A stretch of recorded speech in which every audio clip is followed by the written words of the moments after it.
구독, 알림 설정까지 부탁드립니다. 오늘도 우리 사는 이야기 찾아주셔서 감사합니다. 사연자분이 보내주신 이야기 시작해볼게요. 시어머니와 며느리의 흔한 고부 갈등. 그렇게 수많은 사람들이 고민글을 올리고 또 주변에서도 고민을 하지만 저와는 뭔 이야기라고 생각했어요. 모든 사람들이 그렇게 이야기하지만 결혼 전까지 저희 시어머니는 제 손에 물 한 방울 안 묻히셨고 정말 친딸보다 더 소중하게 제게 잘 대해주셨어요. 요즘은 남자 여자 일이 나눠진 게 아니라고 본인 아들에게 결혼하면 집안일도 나서서 하고 저를 도와줄 게 아니라 본인 아들이 먼저 척척하라 으름장도 내셨고요. 귀한 남의 집딸 데려오는 건데 귀한 손님처럼 보석처럼 대하겠다고 몇 번이나 이야기하셨고요.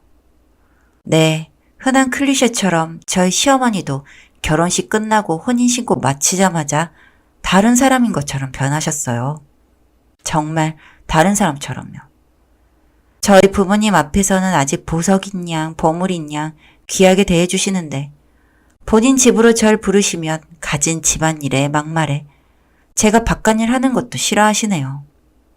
심지어는 시댁에서 함께 살며 본인과 시아버지를 모시길 바라시네요. 상황이 이렇게 되니 조용하시던 시아버지께서 되려 저를 감싸며 시어머니를 막아주셨어요. 믿고 결혼한 남편은 그냥 흔한 마마보이였고요. 결혼 전에는 시어머니가 워낙 좋은 분 같아서 남편이 시어머니 말에 곧잘 따르는 게 참 보기 좋은 모자관계 같아 좋았는데 실상은 마마보이네요. 자기 엄마가 집에 오라면 응 알겠어 하고 저보고 엄마 집 가자고 능글밖에 없고 자기 엄마가 신혼집에 찾아온다고 하면 응 알겠어 하고 비밀번호 턱턱 알려주고 누가 보면 자기 집인 줄 알겠어요. 이 집도 원래 제가 회사 다닐 때부터 자취하며 살던 곳에 남편이 못 만들어 온 거거든요.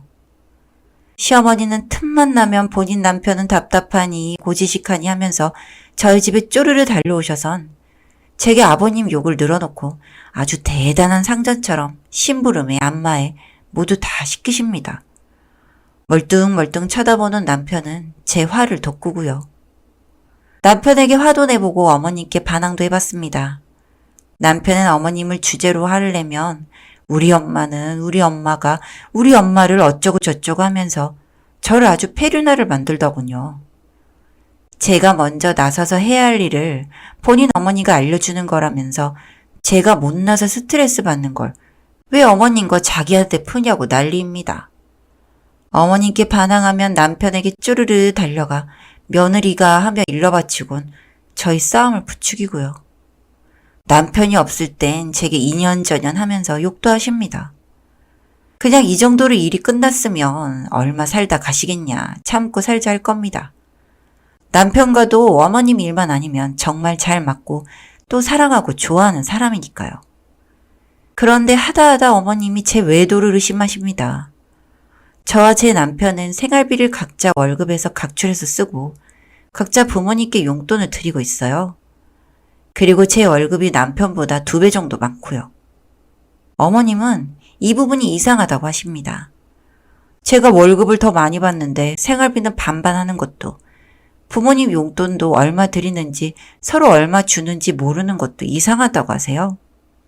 남편도 어머님도 제가 친정에 얼마 정도를 드리는지 모르는데 대충 남편이 본인에게 주는 것과 비슷하겠지 생각하면 제 돈이 너무 많이 남는다고 뭐라고 하십니다. 돈이 그렇게 많은데 본인에게 용돈 한번, 선물 한번 제대로 한 적 없다고. 딴 놈한테 쓰는 거 아니냐며 외도를 의심하시는데 참 어이가 없죠. 우선 남편은 대충 시댁에 월 30 정도를 보내는 걸로 알고 있습니다. 저는 친정에 월 100을 보내고요. 생활비는 각각 내고 용돈은 남은 돈에서 본인이 알아서 사용하지만 남편과 제 차에 드는 돈은 모두 저한테서 빠져나갑니다. 기름값이나 보험비나 차량용품 등등 모두 제 카드를 쓰고 있어요. 그렇게 치면 저는 남편의 3배 되는 용돈에 차량 2대 유지비까지 오히려 남는 돈이 더 없죠. 외도를 의심한다면 본인 아들을 의심해야지 애꿎은 저를 잡는 이유를 골똘히 생각해보니 본인 선물 이야기를 굳이 하시더라고요. 네, 본인 용돈 선물을 남편 따로 챙겨달라는 이야기를 저런 식으로 하십니다. 어이가 없어서 기도 안 차요.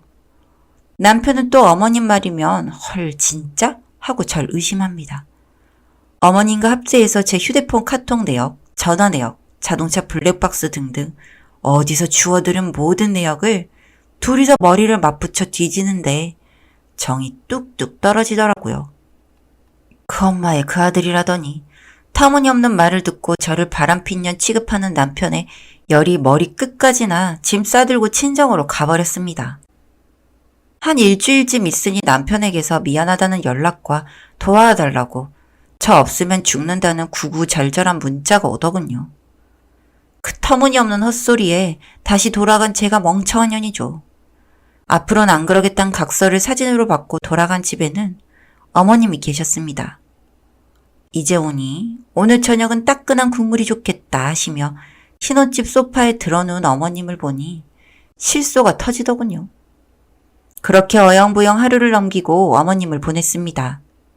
그 후에도 어머님은 집에 찾아와 제 속을 뒤집고 시댁의 남편을 불러 절 뒤집었습니다. 멍청한 남편은 어머님이 어떤 말을 해도 알겠어 엄마의 연속이었네요. 그 와중에 어머님은 꾸준히 며느리 외도설, 며느리가 바람을 피우는 것 같다. 이래서 며느리 주머니에 돈이 차면 안 된다. 며느리는 집구석에 박혀서 집안일하는 게 최곤데 목소리 큰 년을 데려왔다 등등 되지도 않는 말을 하고 다니셨어요. 이런 날들이 계속 이어지고 지속되는 스트레스에 원형 탈모가 다 생기더라고요. 머리숱이 너무 많은 게 평소 가장 큰 고민이었는데요. 남편이라도 제 편이 되어주었다면 그래도 버틸 수 있었겠지만 정말 남편은 남편, 남의 편이었네요. 진지하게 이혼을 생각하며 하루하루 살다 도저히 눈물이 복받쳐 친정 엄마에게 이혼하고 싶다 이야기하면 그런 시댁은 또 없다며 남편도 얼마나 잘해주냐며 모르는 소리를 하십니다. 딸이 사랑받으면서 살고 있는 줄 아는 엄마에게 솔직히 이야기할 용기도 없더군요. 그래서 그냥 요즘 일이 좀 힘든가 봐. 별게 다 지치네 하고 넘겼어요. 그런데 어느 날 상상도 못한 일이 터지고 말았습니다. 간만에 어머님이 없는 주말 남편과 한가로이 침대에 누워 인스타니 페북이니 SNS 글들을 보다 요즘 불륜이라는 게시글을 보게 되었습니다. 카톡 캡처 본이 가득 있는데 불륜의 당사자들은 60, 70대쯤 되어 보였고 내용이 아주 가관이더라고요. 성적으로요. 뭐 불륜하는 사람이 다 그렇지 하고 넘기려고 하는데 모자이크된 푸사가 아무리 봐도 시어머니 푸사 같았습니다. 그날은 설마 아니겠지 하고 넘겼지만 계속 찜찜해 시댁으로 호출당한 날 몰래 어머님 핸드폰을 열어봤습니다. 설마는 설마라고 카톡에 버젓이 불륜 상대와의 대화창을 그득그득 쌓아두고 있었더라고요. 그것도 한 명도 아니고 3명이나. 그 나이 먹고 풀어낼 성욕이 어지간히 없으셨으면 싶기도 하고 우직한 시아버지가 안쓰럽더라고요. 바로 카톡 내용을 제 메일로 보내고 모르는 척 폰을 제자리에 뒀습니다. 사실상 남편에 대한 정도 떨어질 만큼 떨어졌고 시어머니는 제 증오의 대상이었습니다. 이혼을 못한 이유는 단지 엄마에게 미안해서 딸이 이런 집에 시집가서 사람 취급 못 받는 게 너무 미안해서였는데 오히려 잘 됐다 싶었어요. 딱 하나 걸리는 건 아버님이었습니다. 기센 어머님과 어머니만을 따르는 남편 사이에서 저를 위해주고 안아주신 유일한 분. 이 일을 폭로하면 두 분은 이혼을 하시고 집안은 박살나겠죠. 어머님이 불륜이 하루 이틀 일이 아니라면 아들도 아버님의 아이가 아닐 수도 있으니까요. 하지만 숨기는 것이라고 아버님을 위한 것은 아니라는 생각이 들었습니다. 두 분은 두 분의 선택을, 저는 제 선택을 해야겠다는 생각뿐이었어요.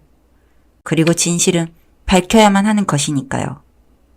그 길로 집으로 돌아와 어머님 카톡 내용을 일부를 프린트했고 어머님이 남편과 절 시댁으로 부르시길 기다렸습니다. 어머님은 그 일이 있고 바로 일주일 후 남편을 부르시더군요. 좋은 일인지 나쁜 일인지 어머님은 눈치가 있는 건지 빠른 건지 아무튼 저는 준비한 것들을 두고 시댁에 갔습니다. 어머님은 평소와 같이 웃는 낯으로 제게 저녁 준비를 시키더라고요. 저는 어머니께 우선 드릴 말이 있다고 잠시 앉아달라 말했습니다. 남편은 눈치 없이 뭔데 하며 알짱거리더군요. 저는 조용히 하고 앉으라며 아버님까지 불러 거실 탁자에 먼저 앉았습니다. 잠시 침묵 후 준비해둔 종이를 꺼내며 우선 읽어보시라 했습니다. 슬쩍 종이를 보신 어머님 표정이 일그러지더군요. 아버님은 이게 무엇이냐며 제게 물으셨고 남편도 같은 질문을 던졌습니다. 저는 차분하고 단조롭게 말했습니다.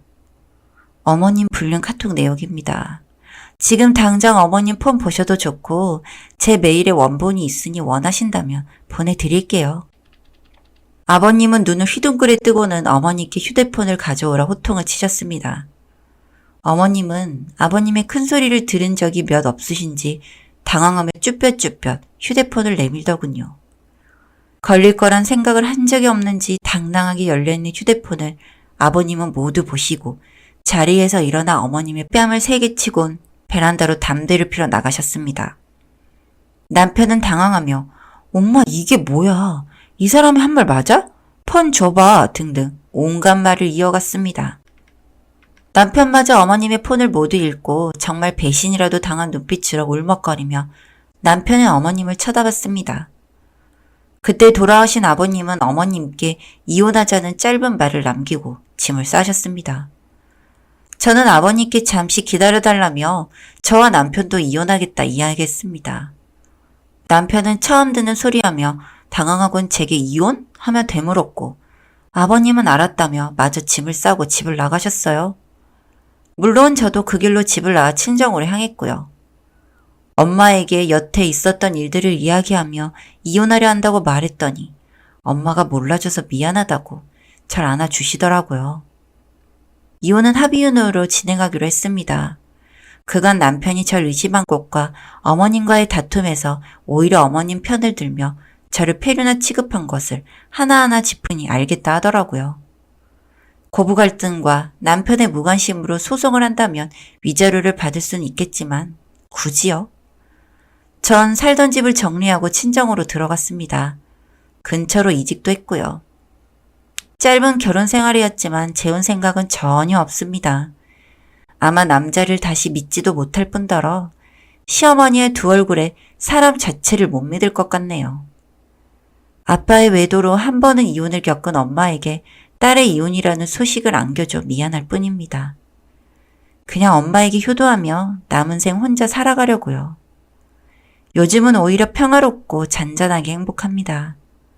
엄마와 여행도 자주 가고 제 생활을 즐길 예정이에요.